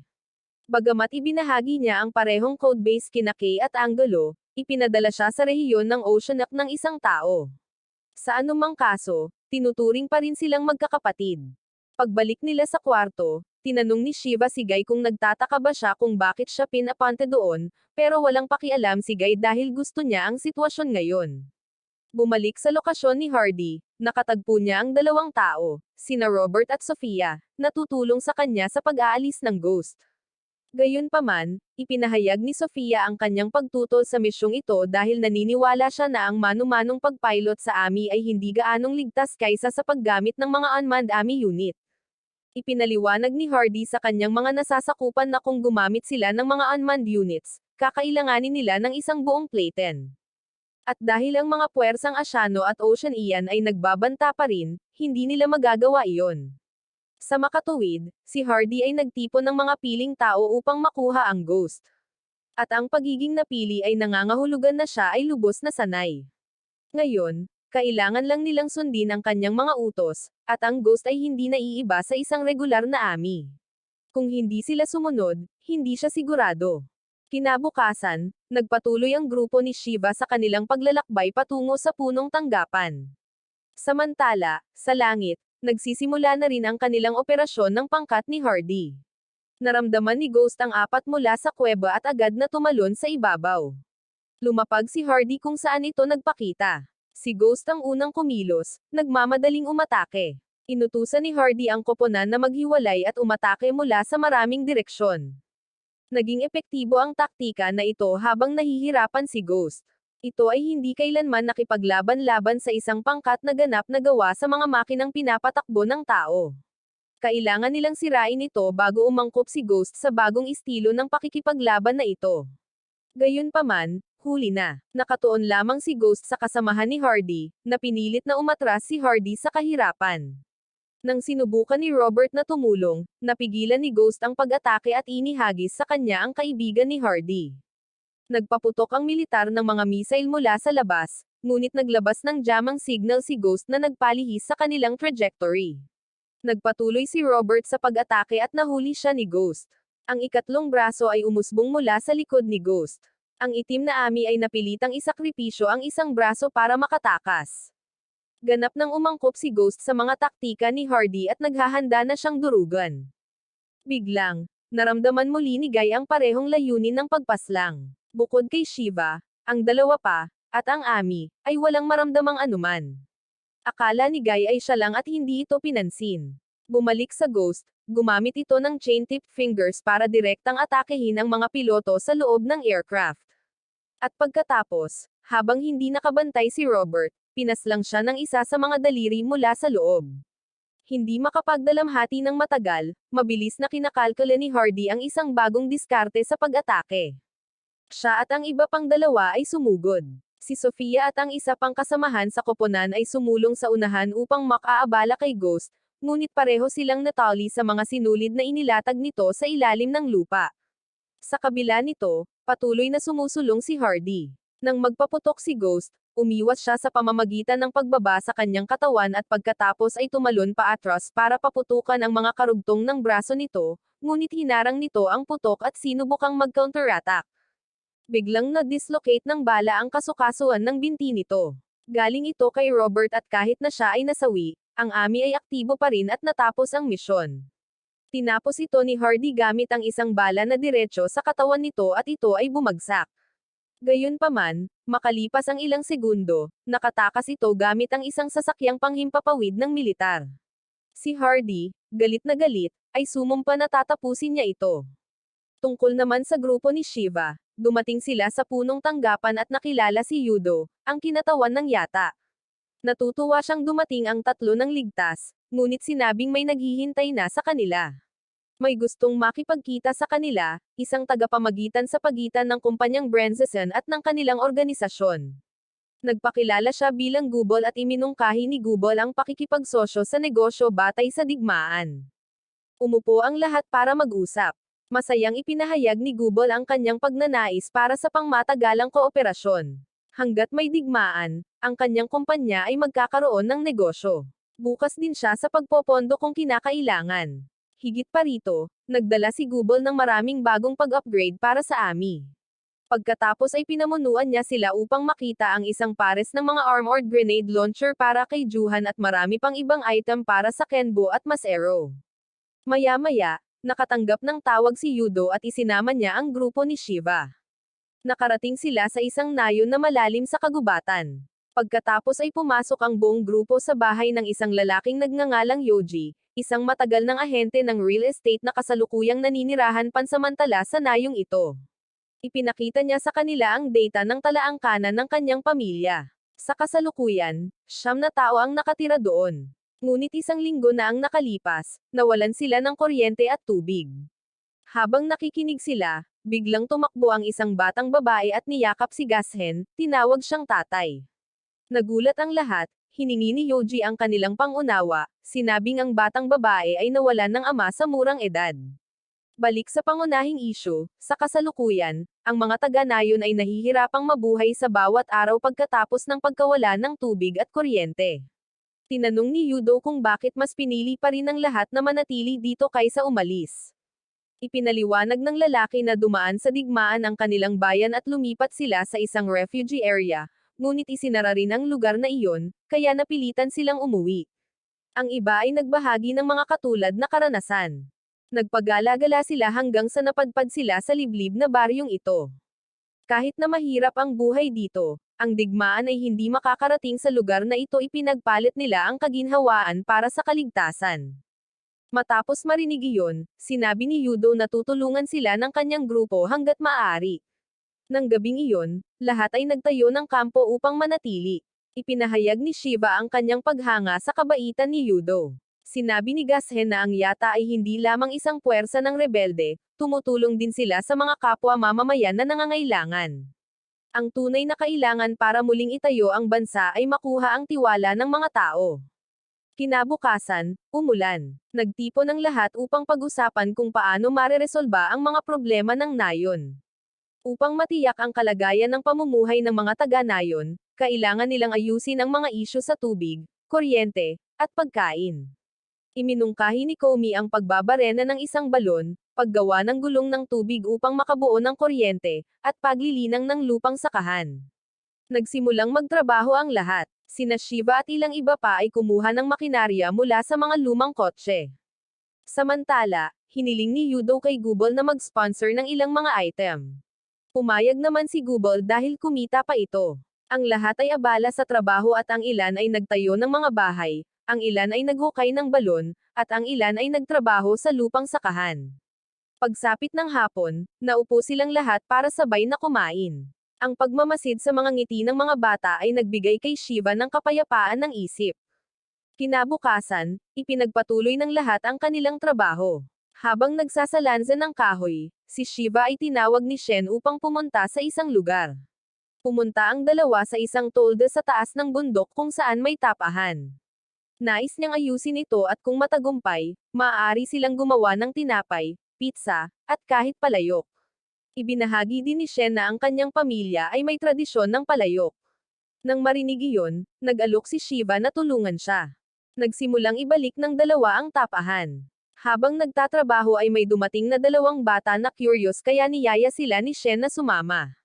Araw-araw, habang umuunlad ang lahat sa kani-kanilang gawain, natapos din ng grupo ni Shiva ang pagpapanumbalik ng tapahan. Sinubukan nila ito at sa patnubay ni Shen, gumawa si Shiva at ang dalawang bata ng maraming bagay tulad ng mga tasa at plato. Kailangan lang nilang sunugin at pakinangin ang mga ito at handa na silang gamitin.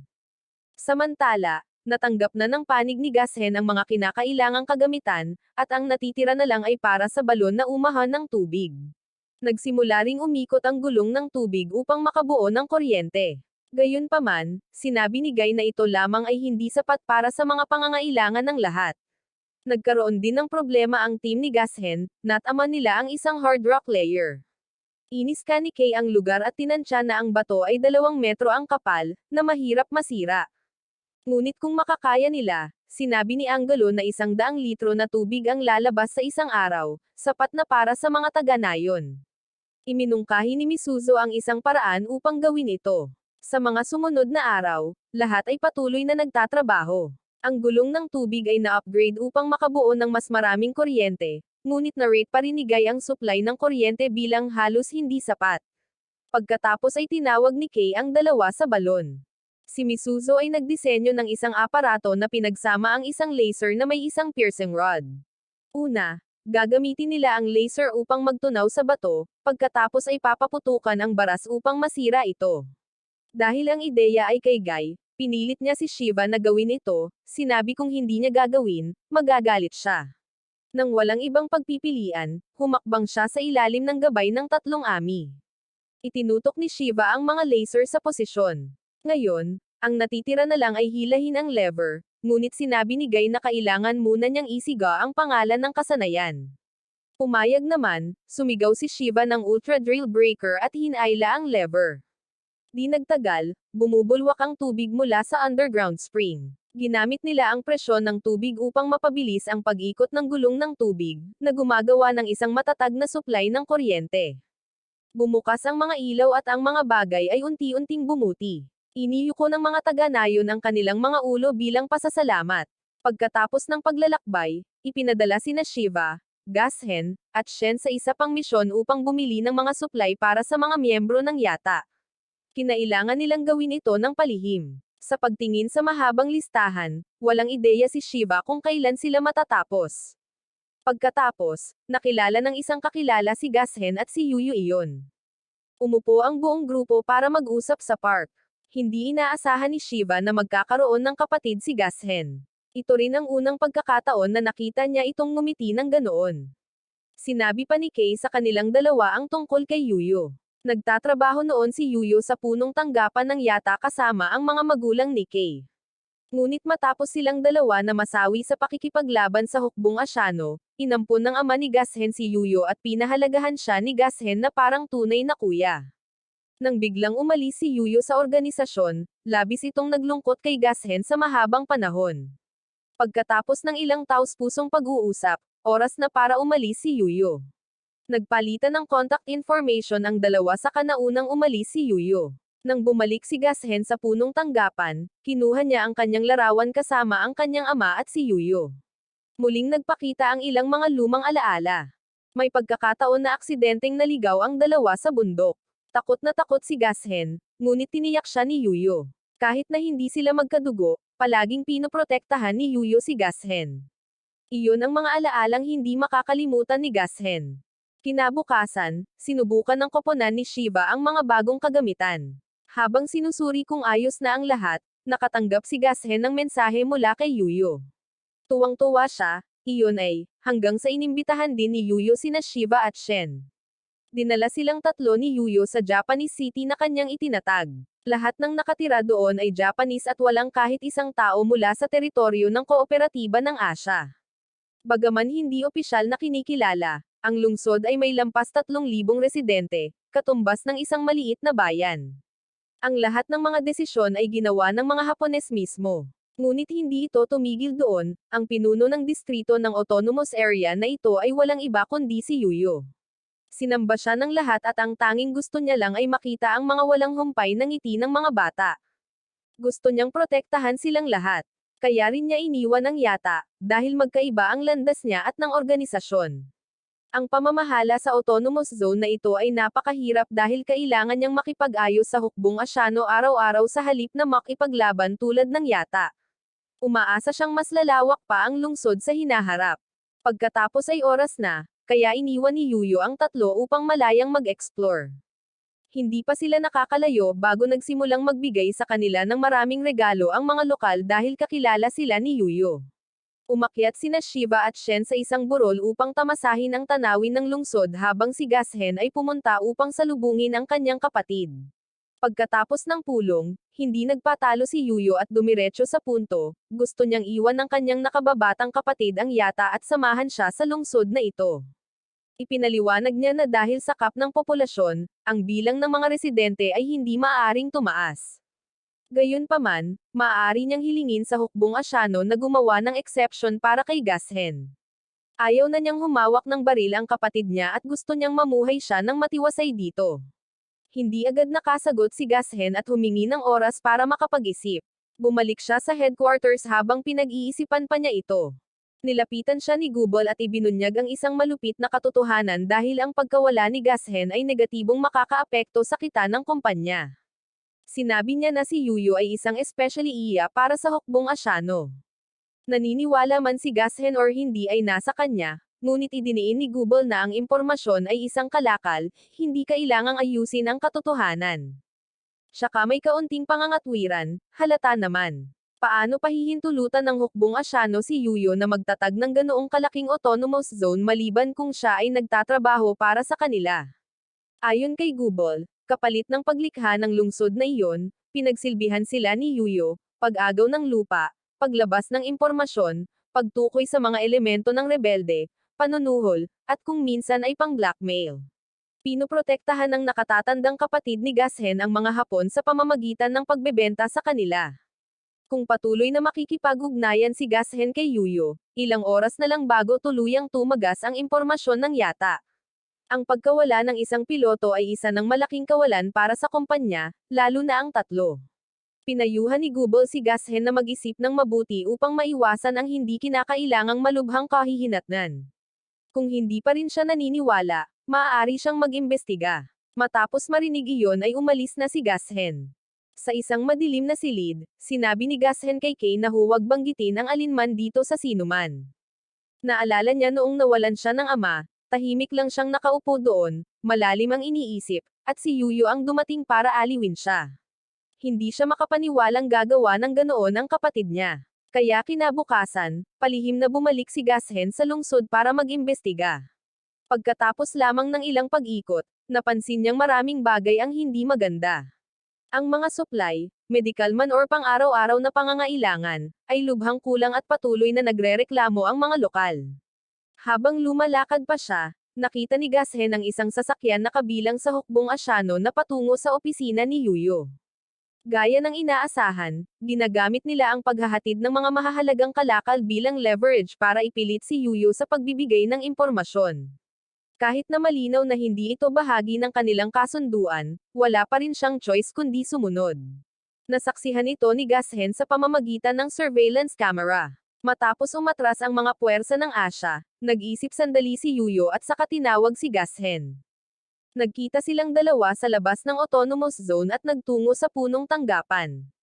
Doon, nakatagpo ni Yuyo sina Komi at Yudo. Ibinunyag niya ang lahat kung paano siya nakipagtulungan sa mga puwersang Asyano para itatag ang autonomous zone at kung paano nila sinusubukang kumuha ng impormasyon mula sa kanya upang planuhin ang paglipol sa yata. Naghinala siya na maaaring gamitin ng Asya ang autonomous zone bilang base. Kaya, pinayuhan niya ang mga ito na bawiin ang kanilang mga tropa sa lugar. Matapos ihayag ang lahat, bumalik si Yuyo bago maghinala ang mga Asyano. Tinanggihan niya ang imbitasyon ni Yudo na manatili, ngunit sa hindi inaasahang pagkakataon ay hindi humandar ang sasakyan ni Yuyo. Nag-check ang maintenance crew at sinabing aabutin ng isang buong araw ang pag-aayos, kaya iminungkahi nilang doon na magpalipas ng gabi si Yuyo. With that, hindi na siya nagpigil. Sa kalaliman ng gabi, nang mahimbing na natutulog ang lahat, lihim na kinopya ni Yuyo ang data ng yata, ngunit sa pagtatangka niyang tumakas, hinarang siya ni Gashen. Nagsimulang magtalo ang magkapatid. Gusto ni Yuyo na protektahan ang kanyang mga tao, hindi gustong makita silang masawi, habang hindi kayang isakripisyo ni Gashen ang sarili niyang organisasyon. Lumaki ang pagtatalo hanggang sa tumalikod si Yuyo para umalis. Tinutukan ni Gashen ng baril ang kanyang kapatid ngunit hindi niya napigilan ang sarili na hilahin ang gatilyo. Sa mga sumunod na araw, ang tatlong piloto ay nagpunta sa dagat upang salubungin ang Tauko, isang rebeldeng organisasyon na katulad ng sa kanila. Ibang ruta ang tinahak ng tatlong piloto mula kina Yudo at Komi. Noong nakaraang araw, napag-usapan nila ni Gubol ang kanilang mga plano sa paggalaw. Sinabi niya sa kanila na maaaring makilala nila ang grupong Tauko, na nagtatrabaho din upang buhayin ang Japan, ngunit kasalukuyang tinutugis ng mga puwersang Asian-European. Di nagtagal, nakita nila ang kanilang destinasyon, ang isla kung saan nagtatago ang grupong Tauko. Sa sandaling iyon, ang isla ay sinasalakay ng hukbong Asian-European. Ang mga tagapagtanggol ay desperadong lumalaban, ngunit ginagamit ng kaaway ang mga unit ng AMI para sugpuin sila. Sakto, dumating ang grupo ni Shiva para sumuporta. Inatake ni Gashen ang mga kaaway mula sa malayo habang sina Masero at Kendo ay sumabak sa pagkilos, na pinutol ang mga unit na AMI. Gayunpaman, napakarami pa rin ang kalaban, kaya nag-deploy si Gashen ng mga smoke bomb at nag-utos ng pag-atras. Si Teniente Zinaw, na namumuno sa operasyong ito, ay nasaksihan ang lahat. Natatawang sabi nito na sa susunod ay personal na siyang papasok sa larangan ng digmaan. Matapos makatakas, nakilala nila si Commander Kanado, na nagpasalamat sa kanilang tatlo sa kanilang tulong. Laming-galinga si Shiva at nakita ang napakakaunting tao, halos hindi sapat para tawaging isang organisasyon. Ipinaliwanag ni Kanado na dati silang maraming miyembro, ngunit mula nang si Zinaw ang pumalit sa mga operasyon, malaki ang kanyang pinuhunan sa mga unit ng AMI para tugisin at puksain ang organisasyon ng Tauko. Ang sumunod na plano ni Kanado ay salakayin ang silangang bahagi ng isla kung saan naroon ang kanilang mga kaalyado. Upang muling mapangkat, sinabi ni Gay na upang madagdagan ang kanilang mga pagkakataong magtagumpay, kailangan nilang i-scout ang nakapalibot na lugar upang maunawaan ang lupain. Naghiwalay silang tatlo para sa reconnaissance, bawat isa ay may escort. Nang makarating siya sa mas mataas na lugar, napansin niya ang kakaibang mga sinag ng liwanag. Ipinaliwanag ng kanyang escort na sila ay mga signal device ng kaaway na nakadeploy sa malaking bilang. Hindi nila nakikita ang mga tao, AMI lang, at kung naka-off ang signal, magti-trigger ito ng alerto ng kaaway. Pinagmasdan sila ni Shiva at naisip niyang magagamit niya iyon. Samantala, nagpapahinga si Zinaw sa paliguan, nag-e-enjoy sa sarili bago ang laban. Tutol ang kanyang sekretarya. Kinu-question kung bakit kailangan niyang personal na magpakita gayong mayroon na silang tagumpay sa labanan. Ngunit sinabi ni Zeno na gusto niya iyon at matatalo niya mismo ang grupo ni Shiva. Pumuesto si Shiva kasama sina Gashen at Shen habang kumakapal ang hamog. Sumakay si Zeno sa isang ami at inilunsad ang sweep operation, na nag-utos ng random na artillery fire sa kagubatan. Nang mapansin nilang gumagalaw ang grupo ni Shiva, ipinagpatuloy nila ang pagpapasabog sa kanilang landas. Nagkalat si Gashen ng mga smoke bomb upang i-jam ang mga signal, ngunit inactivate ni Zeno ang lahat ng signal tower. Matapos makita ang tatlo sa mapa, pinaputok nila ang grupo ni Shiva sa isang lugar. Gayunpaman, nang malapit na nilang bitagin sila, biglang nawala ang signal. Sa labas, pinasabog ni Gashen ang isang tulay, na naglabas ng maraming mga kaaway. Si Kenbo at Masero ay lumipad mula sa magkabilang gilid upang lipulin ang natitira. Ang paghak sa kanilang system ay madali, na nagpapahintulot sa kanila na pekain ang kanilang mga posisyon. Gamit ang fog para itago ang kanilang mga sarili, ibinaba nila ang natitirang maliit na bilang at dumiretso kay Zinaw. Si Angelo at Guy ay sumugod sa unahan, sabik na tapusin siya, habang si Kay ay nanatili at pinaputukan ang dalawang kaaway sa likod ni Zinaw. Ang espada ni Kenbo ang unang sumalubong sa kanya, at nang dumating ang kanyang mga tauhan upang tumulong, sila ay pinaputukan at kinailangan na umiwas. Papaputukan na sana ni Zinaw si Kenbo nang bumalik si Masero at inatake ang kanyang baril, na napinsala nito. Sa kabila ng nahuli sa isang pincer attack mula sa magkabilang panig, nagawa pa rin ni Zinaw na lumaban. Napakahirap basagin ng kanyang espada. Gayunpaman, habang nakikipaglaban, biglang tumigil sa paggalaw ang kanyang ami. Nagpa siya si Gashen na umatras, sinabing hindi na siya kailangang tapusin.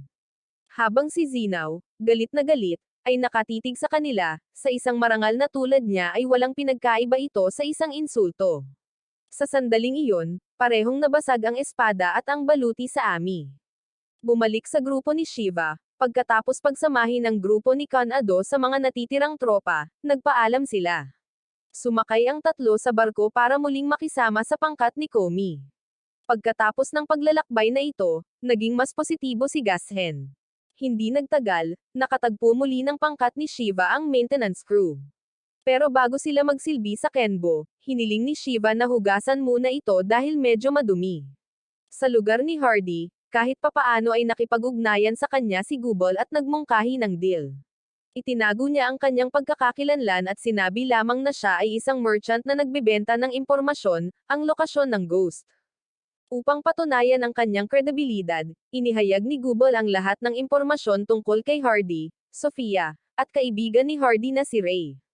Tinanong ni Hardy kung anong gusto niya, ngunit sinabi ni Gubol na ayaw niya ng pera. Ito ang naging puhunan niya sa kanilang magiging relasyon. Pagkatapos nito, umalis si Gubol at ipinadala ang intel kay Hardy, na agad itong ibinigay sa ahensya ng Panactic para sa pagsusuri.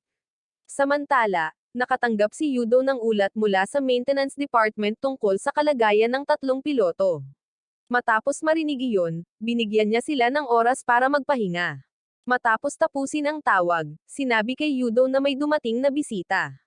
Para naman sa pilot group, habang pinapanood ang ami, nagkwentuhan sila tungkol sa kinabukasan at kung ano ang kanilang gagawin pagkatapos ng restoration ng Japan. Nais ni Shen na itayo muli ang pagawaan ng palayok sa bahay. Kailangan pang ipaghiganti ni Gashen ang kanyang ama, at nang marinig iyon, nangako si Shiva na tutulungan siyang talunin si Ghost. Gusto rin tumulong ni Shen at hindi sumagot si Gashen, ngunit sumilay ang ngiti sa kanyang mukha. Para naman kay Zinaw, pagkatapos na paglaruan ng isang grupo ng mga piloto, nagulat siya sa kanyang commander at hiniling na ilipat sa pangkat na nangangaso sa organisasyon ng yata. Inaprubahan ng mga nakatataas ang kanyang kahilingan. Samantala, muling nakipagkita si Yudo kay Komi. Ipinakita ni Komi kay Yudo ang ilang larawan ng mga sugatang sundalong Asyano na hindi alam ang mga pinsala, na posibleng inatake ng mga puwersa ng ibang bansa. Isinasantabi iyon, ipinakita ni Yudo kay Komi ang kasalukuyang mapa ng Japan, na nahahati sa 4 na paksayon. Kung magpapatuloy ang mga operasyon, lalawak ang teritoryo sa ilalim ng kontrol ng yata. Opisyal, ito ay kabilang sa North American Alliance, ngunit pinanatili ng Japan ang autonomous control. May isang bagay na ikinatuwa ni Hardy, sa buong panahon na sinakop ng apat na paksayon ang Japan, hindi sila kailanman nag-away para palawakin ang kanilang mga teritoryo. Ngunit iyon ay nagbago kamakailan at ito ay dahil sa isang napakalaking katalista na nagdulot ng napakalaking kaguluhan, ang orihinal na Ami Kenbo, mas tiyak ang self-evolving at pag-aaral ng Ami sa loob ng Kenbo. Ang Ghost ay may katulad na Ami, posibleng mas mataas pa kaysa kay Guy. Habang iniisip ito ni Hardy, mas gusto niyang angkinan ito. Nagpa siya siyang makipagtulungan kay Google dahil ito ay kapwa kapaki-pakinabang. Makalipas ang ilang sandali, dumating ang intel mula sa intelligence agency, 70% nakapani-paniwala, nasa loob pa rin ng Asian Cooperative Zone si Ghost dahil umangkop ito sa kanilang mga lumang diskarte. Kailangan ni Hardy ng bagong diskarte para labanan ito. Tinanong niya si Sofia mula sa intelihensya kung nasubaybayan nila ang grupo ni Shiva, ngunit sinabi niyang matagal na silang nawala sa kanilang landas.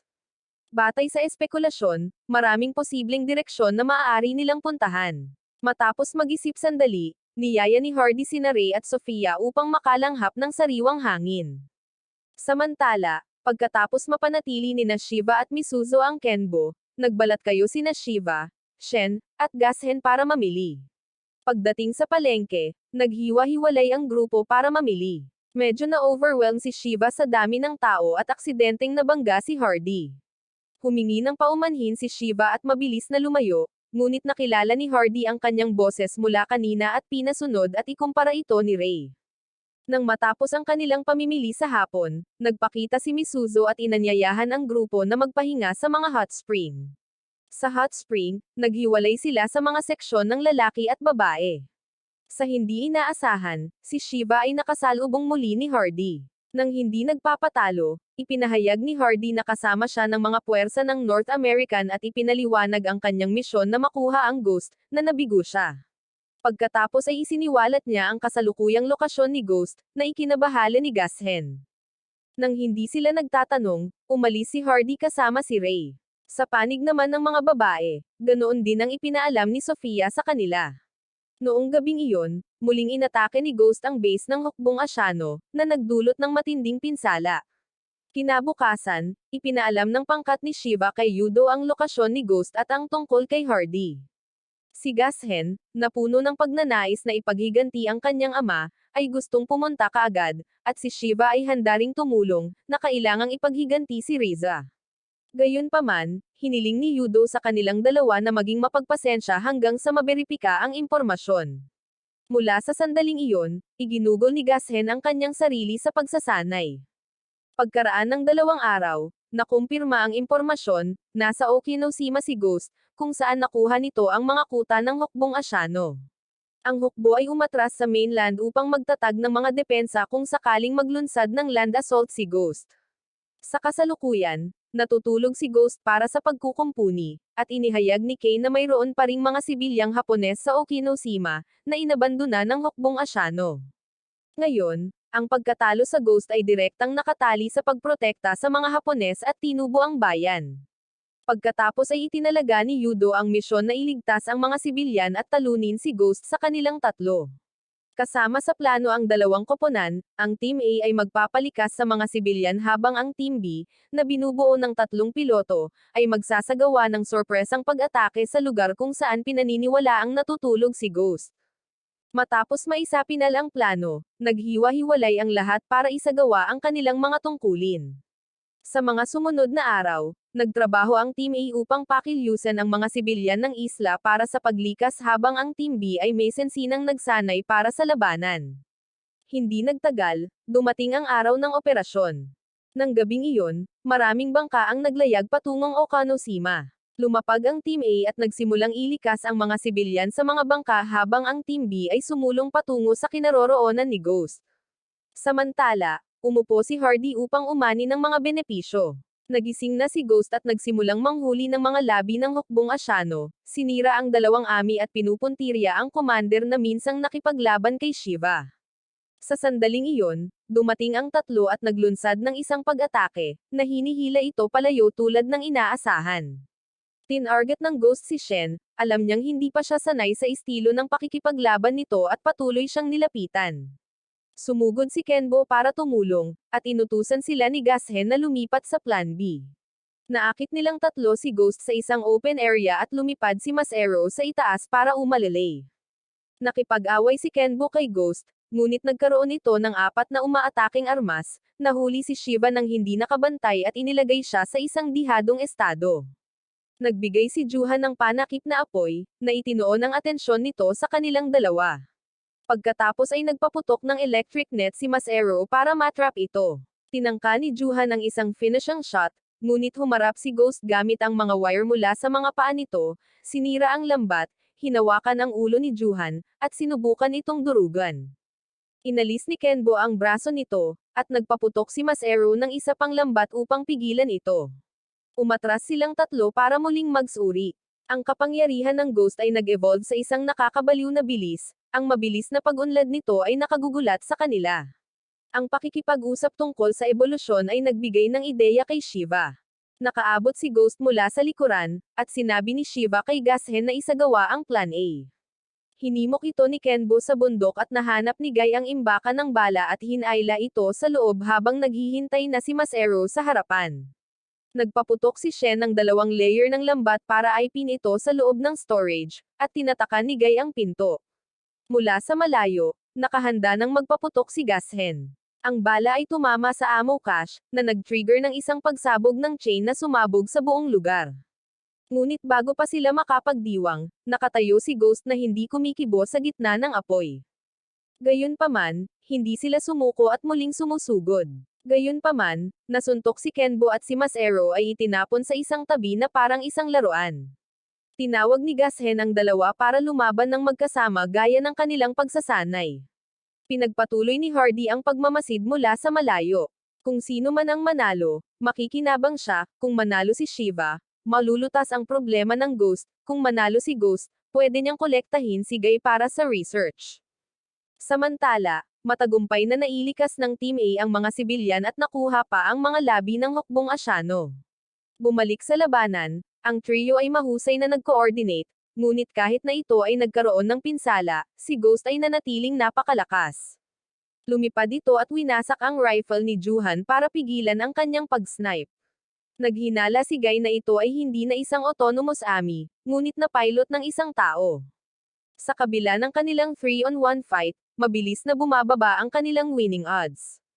Pagkatapos, tumawag si Kanado at inutusan silang umatras, sinabing nagawa na nila ang kalahati ng misyon. Ngunit tumanggi si Shiva, alam niyang hindi sila pababayaan ni Ghost. Nangako siyang babalik ng buhay at hiniling sa kanyang tiyuhin na huwag mag-alala. Nang marinig iyon, pumayag si Kanado na magpadala ng karagdagang mga supply. Ipinagpatuloy ng tatlo ang kanilang pag-atake. Sinuntok ni Ghost si Kenbo at pinabagsak si Masero sa lupa, saka nabali ang braso ni Masero at kinuha ang binti ni Juhan. Bahagya pang nahila ni Shen si Gashen, at matagumpay na nagtago ang dalawa. Pinagmamasdan ni Kenbo si Ghost mula sa malayo at gumamit sila ng thermal camera at natuklasan na ang pinagmumula ng enerhiya na ginamit nito ay matatagpuan sa buntot nito. Ipinaliwanag nito kung bakit maaaring tumagal siya sa kanilang tatlo nang hindi gumagasta ng enerhiya habang ginagawa nila. At iyon ang kahinaan nito, kung patuloy itong nagpapanatili ng mataas na temperatura nang hindi naglalabas ng panloob na init, sa kalaunan ay mag-overheat ito. Pagkatapos ay muling nagsama-sama ang tatlo at nagbahagi ng enerhiya sa isa't isa. Inilipat ni Juhan at Masero ang lahat ng kanilang lakas kay Kenbo para mapabagsak ni Shiva si Ghost.